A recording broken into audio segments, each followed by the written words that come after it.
I probably just messed up by pulling that out. All right, so today we're going to be checking out the Bauer 15-inch 5.5 amp electric, meaning plugged in, string trimmer. It was about 45 bucks at Harbor Freight. So there is the guard right there apparently. And then we've got the trimmer cord hanging out right here. Now the good thing about this one, and what I hate about some of the other ones I've used, is you have to plug them into the handle, and that always wiggles loose and becomes a pain. At least it hooks in right here. Now that I got it out, we have a comfort grip type handle right here. I mean, it's not really padded, but it does grab on pretty decent. There's your trigger. It feels nice and tight, actually. It doesn't feel like something flimsy. Usually Harbor Freight stuff's pretty good for the price, so that's not surprising. Like I said, that's where you hook the cord to it. This plastic and this quality actually is pretty strong. I'm not worried about it bending or flexing like some of the other ones I've used. This, to be able to adjust the thing, has a pretty decent turn knob right here. I mean, you can use your whole hand to grip onto that and turn it. Then you can obviously adjust this how you need it, spin it around for left and right use or any adjustment you need in between. Then we're going to move further down. This is where it extends out and stuff, I guess. It's pretty simple. You just pull up and it looks like it pulls out. But I can't do it one-handed. And then we're moving down to the motor, which is pretty heavy and decent. It's not some little flimsy thing.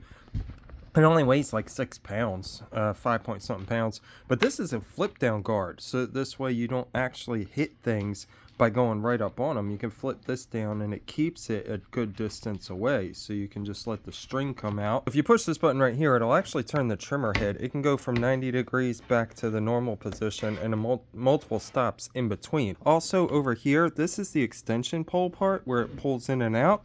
But when I pulled this, it actually allows it to rotate, so this way the trimmer can go in different directions, upside down or whatever. So you can get all kind of angles with this, between this and this right here. I don't know if it's a bump head. There's this little button right here, and when you push that, it releases the string. I don't know if I'm going to have to do that every time or what. So if I'm understanding it correctly, it isn't a bump head, but it does still spit it out, because every time you start it and stop it, the momentum will throw more out, and it just cuts the extra off.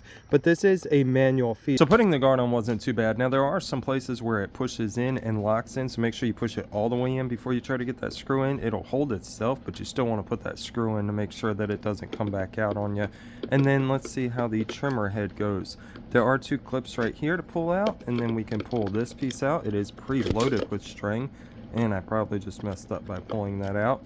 Looks pretty simple to re-spool and stuff like that. Just a basic thing. Push it in there, pull them back out through the sides, and we should be good to go. So apparently it stands itself up. I thought I was leaning on the curb and I moved it just to see, and no, it stands by itself. Look at that. That's pretty cool.